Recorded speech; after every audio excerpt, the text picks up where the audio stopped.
Hello students, आज हम chapter number 9 के अंदर फाइनेंशियल मार्केट में टॉपिक देखते हैं डिपॉजिटरी एंड डिपॉजिटरी सर्विसेज। पहले तो हम फाइनेंशियल मार्केट के अंदर 2 टाइप्स ऑफ मार्केट होते हैं, उसमें से हम कैपिटल मार्केट और मॉनेटरी मार्केट पढ़े थे। अब आता है डिपॉजिटरी। मीनिंग देख लेते हैं डिपॉजिटरी का। In India a company registered under companies act can perform work as a depository. तो जो कंपनीज एक्ट के अकॉर्डिंग टू रजिस्ट्रेशन की गई कंपनी है वो डिपॉजिटरी का काम कर सकती है। Depository act can enforce from August 1996। 1 mark के अंदर पूछ सकते हैं when depository act was enforced. Depository act was enforced in August 1996. Depository have to obtain certificate of registration from SEBI before starting its operation. Means registration किया हुआ है तो वहाँ से हो नहीं सकता है, सफिशेंट नहीं है। मीन्स परमिशन भी लेनी पड़ती है SEBI, that is security exchange board of India, उसके पास से परमिशन लेनी पड़ती है, then only that can be perform their work. Operation of depository is regulated by depository act and SEBI. तो ये जो डिपॉजिटरी का रेगुलेशन मीन्स कंट्रोल कौन करता है? डिपॉजिटरी एक्ट धाराधोरण है उसके अकॉर्डिंग टू ही जाना पड़ता है, अदरवाइज उसके सामने केस हो सकता है, या फिर SEBI that is security exchange board of India, otherwise उनके सामने स्टेप्स ले सकते हैं अगर उसके अगेंस्ट में, ये रूल्स एंड रेगुलेशंस के अगेंस्ट में अगर जाते हैं depository, then they have to take the actions against. Demat account and dematerialization are at the centre of the depository process. तो डीमटेरियलाइजेशन का मतलब मैंने बताया था, that is electronic form of securities. तो वो वॉल्ट के अंदर जैसे आपके पेपर्स रहते हैं सेफ डिपॉजिट वॉल्ट में, वैसे ही इलेक्ट्रॉनिक फॉर्म में आपके सारे सिक्योरिटीज़ रहते हैं। So that have to be in the dematerialization account. The primary function of depository is to convert physical security into electronic form. तो हमारा जो इलेक्ट्रॉनिक फॉर्म में कन्वर्ट होना है, that is depositories work to provide service related to transactions of security, that also provided by the depository. तो at present there are 2 depositories in India. 2 depositories है वो according to the act आए हैं, और that have to be NSDL that is national security depository limited और CDSL central depository service limited. India लिखते हैं क्यों? क्योंकि वो इंडिया के अंदर रजिस्टर्ड की गई है इसीलिए। सो दैट डिपॉजिटरी एक्ट 1996 के according to this 2 have to be established for the exchange of depositories. Now above both depository provides their services through intermediaries. तो ये जो है इसके थ्रू अगर सेलिंग परचेजिंग करना है तो भी इंटरमीडियरी की ज़रूरत होती ही है। इंटरमीडियरी मीन्स मध्यस्थी, who are their representative or agent who are called depository participant.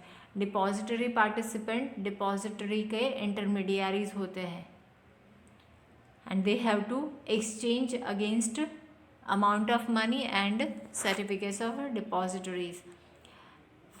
उसमें कौन हो सकता है इंटरमीडियरी में? Bank, financial institutions, share brokers can work as a depository participant.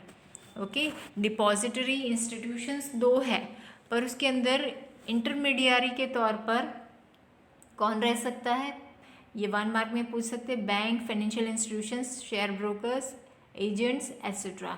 तो ये पार्टिसिपेंट्स है जिसके थ्रू ट्रांजैक्शन पॉसिबल होते हैं स्टॉक एक्सचेंज के। अब एक इम्पॉर्टेंट क्वेश्चन जो है वो शॉर्ट नोट में पूछ सकते वैसा है, NSDL national security depositories limited. NSDL is a public company formed under the Companies Act. जो रजिस्ट्रेशन करवाना रहता है वो।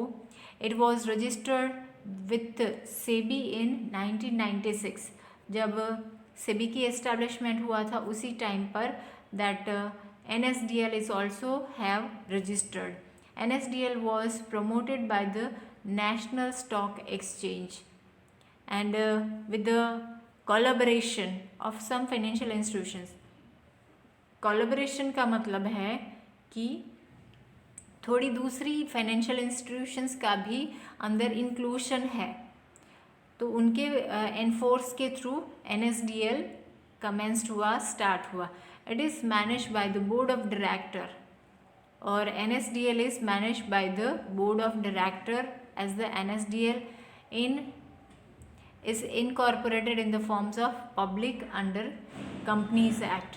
जैसे कंपनीज एक्ट के अंडर में CEO होते हैं, बोर्ड ऑफ डायरेक्टर, वैसे ही यहाँ पर भी मेंबर्स जो है वो इलेक्ट करके NSDL के बोर्ड ऑफ डायरेक्टर को अपॉइंट करते हैं and that have to be manage the NSDL. NSDL performs its function through depository participants. Depository participants कौन होते हैं? Financial institutions, bank, agents etcetera, and appointed by it.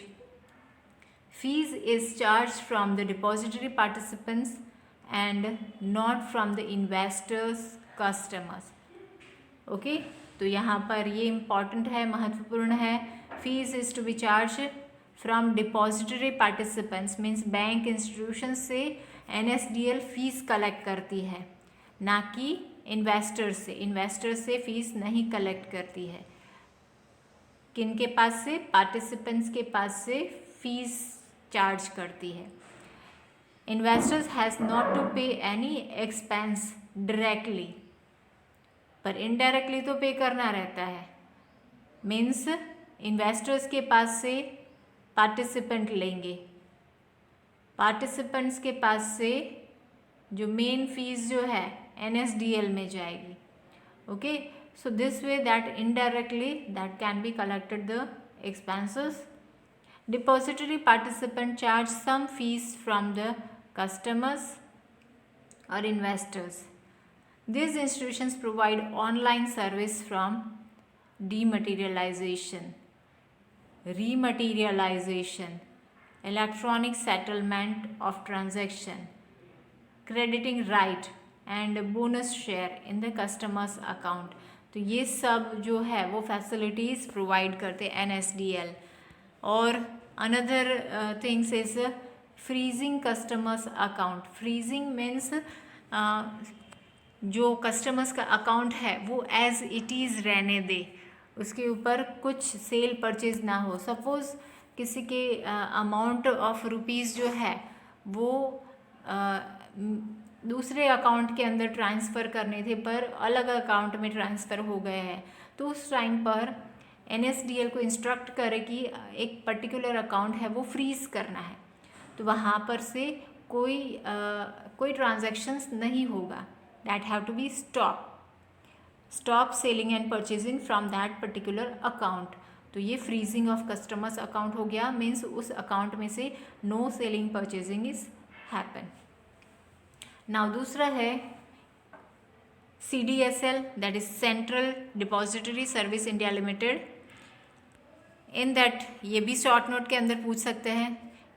So central depository service India limited CDSL was incorporated in 1999. 1996 के अंदर NSDL था, ये 1999 में, with collaboration of Bombay stock exchange. और उसका कौन सा कोलैबोरेशन था? With some financial institutions. NSDL collaborated with some financial institutions और CDSL with collaboration of Bombay stock exchange and banks. तो ये दोनों जो है उनके कोलैबोरेशन मीन्स उनको समावेश करके फिर यहाँ पर CDSL बना है. The objective of CDSL is to provide easy and safe service to the investors. Investors जब पैसे इन्वेस्ट करते हैं तब उनके पैसे डूब ना जाए या फिर उनको लॉस ना हो, और सेलिंग परचेजिंग में ईजीनेस हो, तुरंत उनके पैसे अकाउंट में ट्रांसफ़र हो जाए, तो that is investor is demanding. तो इस वजह से CDSL is working the list of participants registered with the published with it is published to be time on its website। तो समटाइम्स जो भी पार्टिसिपेंट्स होते हैं उनके जो रजिस्टर्ड किए गए पार्टिसिपेंट्स हैं उसको पब्लिश किया जाता है उनकी वेबसाइट्स के ऊपर। वेबसाइट्स पर डिस्क्लोज होता है कि आप कोई पर्टिकुलर शेयर्स, डिबेंचर्स, बॉन्ड्स ये सब खरीदना है तो आप किन पर्सन का कांटेक्ट कर सकते हो, तो that have to be published on the particular website. CDSL provides online depository service all over India, क्योंकि यहाँ पर इंडिया लिमिटेड है। All over India all services of depository of CDSL and NSDL are available to investors at door as the depository participants are connected electronically with them। Means अगर आपके घर में computer है और आपका डीमेट अकाउंट है तो आप शेयर्स, डिबेंचर्स, बॉन्ड्स ये सारे सिक्योरिटीज़ है उनका सेलिंग परचेजिंग कर सकते हो आपके घर में रहकर, because that is connected electronically. The centralised system of NSDL and CDSL keeps an eye on every transaction. Means ये जो ध्यान क्यों रखती है, क्योंकि कोई हज़ारों में ट्रांजैक्शन करने वाला कंपनी है वो तुरंत करोड़ों में ट्रांजैक्शन करने लगे तो कुछ न कुछ गड़बड़ है। So for that they have to keep eye on every transaction. Now functions देख लेते हैं डिपॉजिटरी सर्विस के functions, dematerialisation and rematerialisation. So here demat account is for dematerialisation. It maintain physical security of investors in the electronic form through dematerialisation. Okay, 1 mark में पूछ सकते what do mean by dematerialisation. Physical securities जो होती है हाथ में पकड़ सकते हैं वैसे सिक्योरिटीज़ है। शेयर्स के जो प्रिंटेड शेयर्स है उसको हम कंप्यूटर में इंटरनेट के थ्रू हम कंप्यूटर में डालते हैं तो that is in the physical form, that is in the electronic form. तो फिजिकल फॉर्म है, हाथ में है, वो हम कंप्यूटर में फीड करते तो डीमटेरियलाइजेशन हो गया। It preserve securities in demat account, तो वो संभाल कर रखते हैं। घर पे अगर जैसे शेयर्स, डिबेंचर्स वैसे है लॉकर के अंदर, तो कोई चोरी हो जाने का डर होता है, कभी बारिश में भीग जाने का डर होता है, ख़राब हो जाते हैं, येलोइश हो जाते हैं, तो ये सब नहीं होता है, इलेक्ट्रॉनिक फॉर्म में होता है। As a result there is no fear of theft and destruction of securities. Okay, तो यहाँ पर ख़राब होने का, चोरी होने का या फिर कोई भी डर नहीं होता है। In this sense depository is considered as a bank maintaining securities. तो डिपॉजिटरीज को क्या कहते हैं? Bank maintaining securities. The rematerialization of demat security is also made as per their desire of investors। जब इन्वेस्टर की ज़रूरत होती है तो रीमटेरियलाइजेशन भी कर सकते हैं, मीन्स जो भी फिज़िकल फॉर्म में भी कन्वर्ट कर सकते हैं, दैट इज़ रीमटेरियलाइजेशन।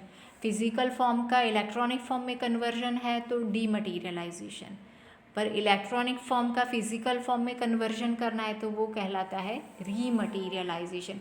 मटेरियल जो हाथ में पकड़ सके वैसा बनाना। So that are the two things NSDL and CDSL is performing। Second is of easy transfer of securities at less expense। Prompt transaction means बार बार ट्रांजैक्शंस करने होते हैं सिक्योरिटी का खरीद बेच करने का। Takes a place due to depository services. It decreases the paper work. तो कंप्यूटर में ही सिर्फ बटन्स प्रेस करके we can transmit the account, तो अकाउंट ट्रांसफ़र करना इजी हो जाता है, प्रॉब्लम ऑफ पेपर वर्क नहीं रहता है। Problem connected with the transfer of physical shares are removed. Physical shares होते थे तो उसमें क्या होता था कि नाम चेंज करना रहता था, या फिर पीछे जो शेयर के पीछे अलग अलग नाम लिस्ट लिखना पड़ता था कि ये पर्सन है, पहले एक्स पर्सन ने खरीदा, फिर एक्स पर्सन ने बेचा और वाई पर्सन ने खरीदा, वाई पर्सन ने बेचा और जेड पर्सन ने खरीदा। तो ये ट्रांसफ़र होता है एक पर्सन से दूसरे पर्सन पर, क्योंकि कंपनी वापस नहीं देती है। एक बार मार्केट में शेयर फ्लो हो जाते हैं, फिर वो रीपर्चेज ही होते हैं, रीसेलिंग रीपर्चेजिंग ही होते हैं। तो इसीलिए ट्रांसफ़र ऑफ शेयर्स इजी हो जाता है जब वो इलेक्ट्रॉनिक फॉर्म में थ्रू NSDL और CDSL थ्रू होते हैं।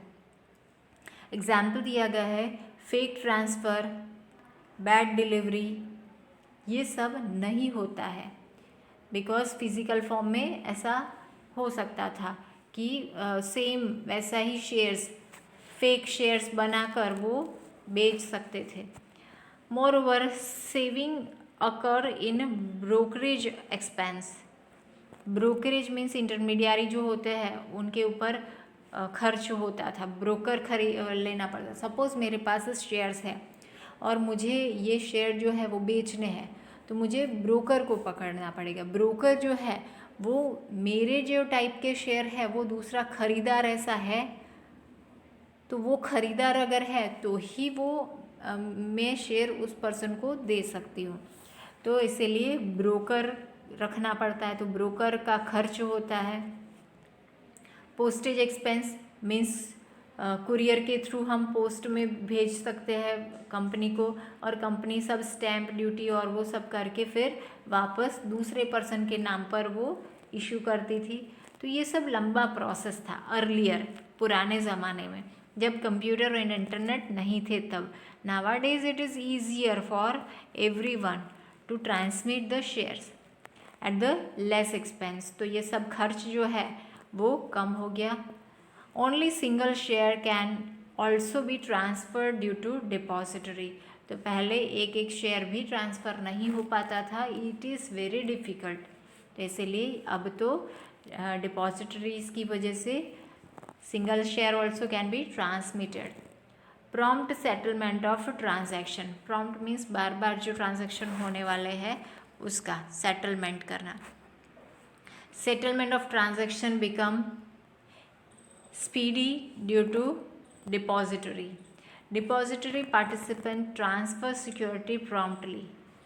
सिक्योरिटीज़ को प्रॉम्प्टली ट्रांसफ़र करते रहते हैं, एक पर्सन से दूसरे पर्सन, दूसरे से तीसरे पर्सन, थर्ड से फोर्थ पार्टी, फोर्थ पार्टी से फिफ्थ पार्टी, वैसे ट्रांसफ़र करते जाए, उनका काम ही ऐसा है। द सिक्योरिटी और cash are received immediately with the settlement of transaction. जब ट्रांजैक्शन ख़त्म होता है, एक साइड सेलिंग किया, एक साइड परचेजिंग किया, ट्रांजैक्शन ख़त्म हो गया और ऑन द स्पॉट उसका सेटलमेंट भी हो जाता है। Investor does not require a correspondence with the company. Company को देखना ही नहीं पड़ता, कंपनी के साथ ट्रांजेक्शन करने ही नहीं होता है, क्योंकि ये कौन आ गया है, NSDL CDSL। तो इनके थ्रू ही सिर्फ ट्रांजेक्शन्स होते हैं और they can perform the task, और कंपनी को दूसरे उनके जो प्रोडक्शन बेस या फिर उनका जो मेन इंटेंशन है उसमें फोकस कर सकते हैं। तो इसीलिए कंपनी ने, सारे इंडस्ट्रीज़ ने अपना जो शेयर्स का काम जो है वो ऐसे NSDL और CDSL को सौंप दिया है। तो ये ट्रस्ट रखते हैं, फेथ रखते हैं उनमें कंपनी, तो इसीलिए उनको दे दिया है काम। तो इन्वेस्टर का भी फेथ बना रहे, इसीलिए investor does not require to correspondence with the company. Company के साथ कोई व्यवहार नहीं होता है, सिर्फ ये जो सिक्योरिटी डिपॉजिटरीज है उनके साथ ही वो ट्रांजैक्ट करके अपने सेलिंग परचेजिंग ऑफ सिक्योरिटीज कर सकते हैं। Settlement of transactions among various parties take place through electronic system. Electronic system means e-banking, e-money transfer etcetera. तो इसके थ्रू पैसे ट्रांसफ़र हो जाते हैं, no any argument against. Then record in customers account. Customers के अकाउंट के अंदर record हो जाता है कितना रिसीव हुआ है, कितना सेल हुआ है। Receivable bonus shares over and above the right shares allotted through public issues are credited in customers account by electronic system. तो जो भी कस्टमर्स के अकाउंट में क्रेडिट होता है, सो that is in the form of electronic. तो ये जो है वो फिजिकल फॉर्म में नहीं देंगे. बोनस शेयर्स है, राइट शेयर्स है, तो ये टाइप के जो शेयर्स है वो कस्टमर्स के अकाउंट में डायरेक्टली क्रेडिट कर देते हैं. Then facility to mortgage means loan चाहिए तो वो सिक्योरिटी के तौर पर दे सकते हैं. If it provides the facility to mortgage securities and to obtain loan against securities.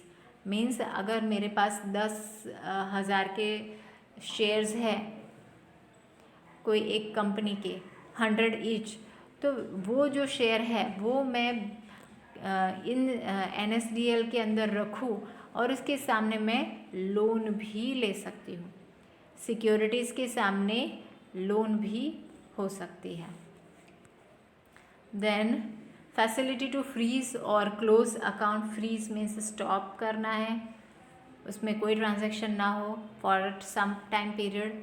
In case of going abroad for a long period of time or closing the account for the short period of time, it provides facility to freeze the account for the period. तो freezing, बाहर विदेश में जाने वाले लोग हैं वो अपना अकाउंट फ्रीज करवाते हैं जिससे एक्स्ट्रा चार्जेस ना लगे. So that is also the facilities. Then record and storage of information. Information का स्टोरेज होता है, कितने ट्रांजैक्शंस हुए हैं पर डे, कौन से पर्टिकुलर अकाउंट में कितने ट्रांजैक्शन हुए, that all records of each transactions of securities maintain करता है. एंड इंफॉर्मेशंस सेफली स्टोर भी होता है और जब भी चाहिए वो इंफॉर्मेशन अवेलेबल भी हो जाता है क्योंकि वो कंप्यूटर में स्टोर है. Stored information is available at any time. Then link between investors and clearing house. clearing house जो होता है वो दो सेलिंग एंड परचेजिंग करने वाले जो पार्टीज़ हैं उनके बीच का काम करता है क्लियरिंग हाउस. मीन्स ये दो पार्टी के बीच में व्यवहार हुआ है, ट्रांजैक्शन हुआ है, तो उसका सेटलमेंट जो होता है वो क्लियरिंग हाउस करता है. Provides a service as a link between investors and clearing house in the transaction of securities and in the settlement of transactions. Means one person have sold the security. जैसे कि मैंने 10 लाख रुपए के shares बेचे हैं तो मैंने शेयर सर्टिफिकेट ट्रांसफ़र किए होंगे दूसरे पर्सन से, तो मेरे पास 10 लाख रुपए आने चाहिए. तो ये कौन काम क्लियरिंग का करता है? Clearing houses. तो ये पैसे का सेटलमेंट क्लियरिंग हाउस करता है और इंटरमीडियरी के तौर पर डिपॉजिटरीज आता है. डिपॉजिटरीज कौन है? 2 डिपॉजिटरीज है, NSDL and CDSL. Service through internet. Internet होना ज़रूरी होता है. Depository provides services to investors through its a depository participants through internet at a fair price. Means महंगा नहीं होता है जिसके थ्रू हम ट्रांजैक्शंस कर सकते. Provide latest information to the customers of his account. Means updates जब चाहिए होते हैं तब वो प्रोवाइड करता है. डिपॉजिटरीज़ का यही काम होता है कि आपके अकाउंट जो है वो मेंटेन करना. जैसे आपके बैंक के अंदर अकाउंट होता है वो बैंक मेंटेन करती है, वैसे ये 2 डिपॉजिटरीज़ हैं. डिपॉजिटरीज सिर्फ और सिर्फ सिक्योरिटीज़ को मेंटेन करती है. सिक्योरिटीज़ में से आपकी सिक्योरिटीज सेलिंग हुई है, परचेजिंग हुई है, अमाउंट कितना, क्या क्रेडिट करना है, क्या डेबिट, दैट ऑल थिंग्स. और आपको अगर इन्फॉर्मेशन चाहिए आपके अकाउंट रिलेटेड तो भी वो प्रोवाइड करते हैं. So this all are the functions. Next time हम देखते हैं trading process. Till that, thank you.